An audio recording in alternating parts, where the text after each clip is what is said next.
of 5G?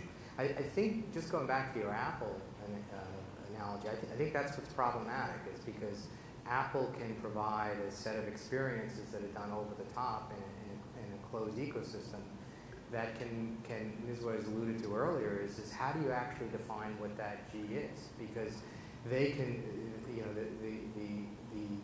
although all that innovation happens in the network, the real experience that people derive from that, it appears to be delivered from the application provider or from that ecosystem. So that's what's problematic, is does Apple or others even have to call it 5G? Are they better off just marketing their own suite of features in terms of their generation of op system? You know, because now really what we have is, you know, we're moving to is undifferentiated computers that have tremendous applications, and they're differentiating in terms of whether I bring in banking, as opposed to whether I give you a faster pipe.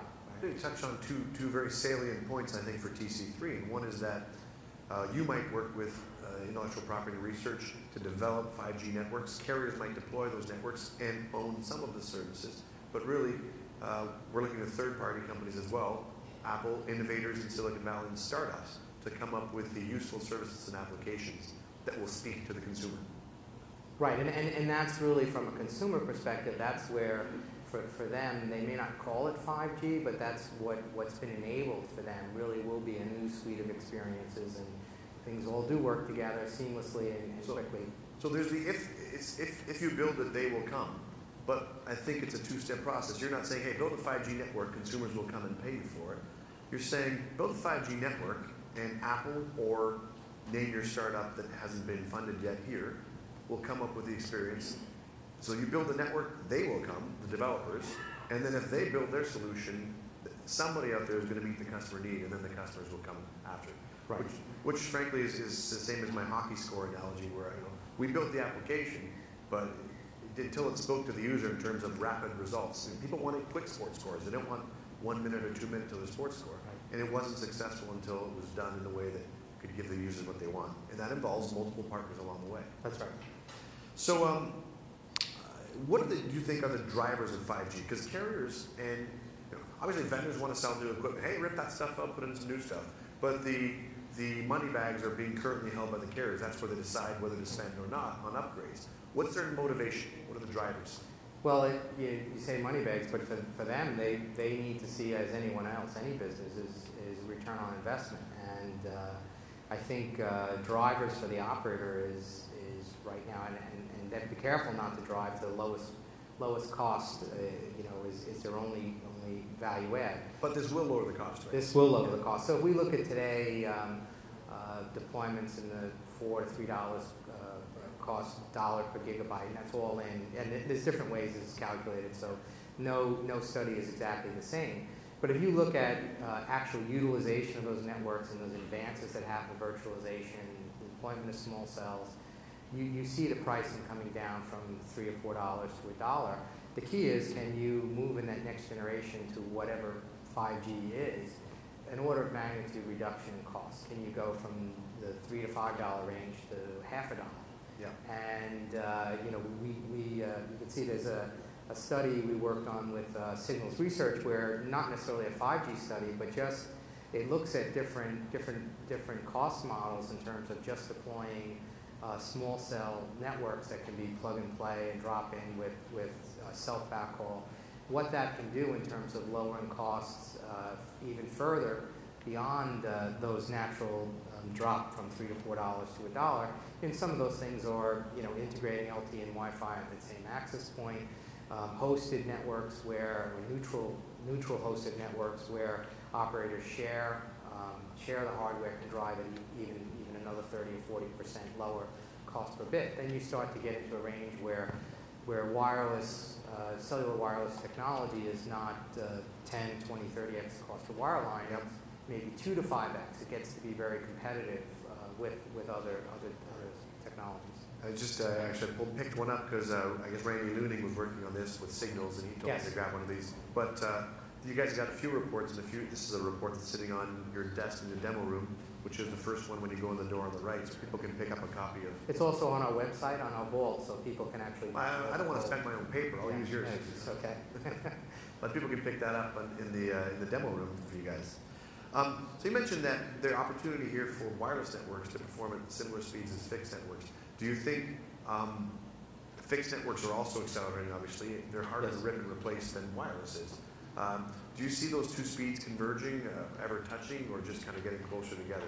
Well, it's getting closer together in terms of that wireless would always be, the number of years it was behind wireline speeds could have been 10 years, and 8 years, and 6 years. So right. there is a convergence happening there, and you get to a point where our individual users and the applications we do, we overserve. Yep. When you get past gigabit per second, that's a shared medium, but if we're past 100 or 200 megabits per second, besides 4K, multiple 4K displays in a home, you get overserved, but it becomes transparent to the user. And I think wireless is always preferred if the power levels are there, in the fact that they're untethered and the ease of use. Earlier session here on the stage today, I talked to Avaya about the network they built for the Sochi Olympics. And what kind of a change do you think? So I asked him, well, what do you think is going to happen at the next Olympics? Because he was expressing how every Olympics is this beautiful opportunity to do a greenfield, have a lot of capital to launch a greenfield network and offer the most modern services. So, as you start saying 2014, 2015 in discussion, let's look at maybe 2 Olympics out. What is 5G going to bring to something like that? Well, if you look at it, those examples, when you had London and Beijing and London, and then you look at the next Olympics, I think that it's the opportunity for two opportunities. One, I think the operators will be well along in terms of virtualization and lowering the cost of delivery, and that's a very radical change in their architecture, moving to open source standards and closer to the IT model and the open source model, and really reduce the cost and improve the performance and the ability to mix and match vendors. So that's one, transparent to the end user, but it's a pretty dramatic change. The other one is actually being able to have that dense deployment of people in a stadium, all access technology, or the data, the content at very high data rates. I think that's what you'll see. Jean Turgeon from Avaya was talking about how what they were able to do between these Winter Olympics, between Vancouver and Sochi, was, for one of the examples, was take the TV networks and who wanted to have their own dedicated coaxial cable, and in Sochi and Vancouver. And in Sochi, we're able to ride on Avaya's IP network. Do you see, 4 years later, that they might be able to run wireless cameras instead of having to have any wire whatsoever? Yeah, that goes to some of the technologies we talked about. They have to resolve range issues, but if you have HD delivery and ultra HD content being delivered from those cameras, if you can handle more than a couple of meters and you basically extend those technologies, there's no reason that you can do those things untethered and from a wireless perspective. That's something, again, an end user might not see it, but the actual broadcaster would basically have that ease of putting multiple cameras there, not being wired, and have ease of. So, as a user, we would know, but we get more angles, more content available. You'd be able to choose, as you're watching an event, choose a different angle and things like that and flip around. Yeah, that's what I allude to as a more immersive experience, where all that data and content's available to you easily. So let's, we don't have a large Q&A plan for this, but I'm going to give everybody an opportunity while we wrap up. If you'd like to ask a question or add a comment, is fine as well. Just walk up to the mic. We got about 1 more minute to go, so if anybody wants to do that, feel free. Otherwise, we'll work towards our close. You talked about how your concept, you called it a living network, and I didn't get it yet. So explain that to me. How does 5G make it a living network? Well, a living network really goes to the network being cognitive and smart and self-healing and adaptive. The fact that when I plug in a new small cell, whether it's Wi-Fi or cellular, that the network, the service and device discovery, it knows that this new node's been brought onto the network. It knows what capability it has. And some of this is already happening today, but it actually drives down the cost in terms of the OpEx of deploying that.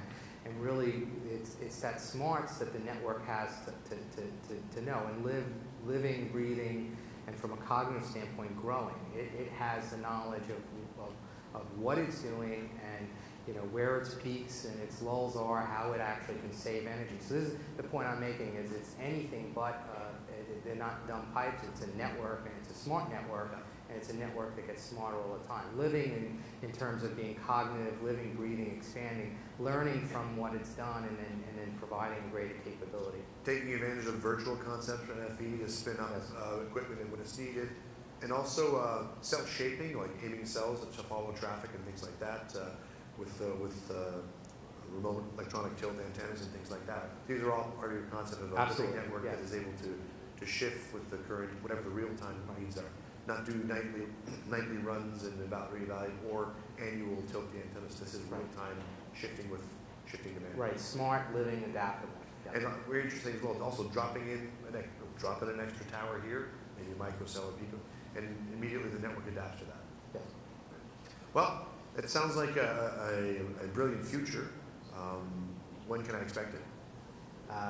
I think you're going to see elements that are really not as transparent to you in terms of the network that the operators are working in the next couple of years. I don't think they need the release of standards for that to happen. If you look at it from the traditional G in terms of a new access technology that's not backwards compatible, 2020 I think is a time frame. If you look at the release 14 standards, completing in 2 to 3 years, usually historically 2 to 3 years after that. So the 2020 time frame. So here's my joke for you then. So your vision is 2020.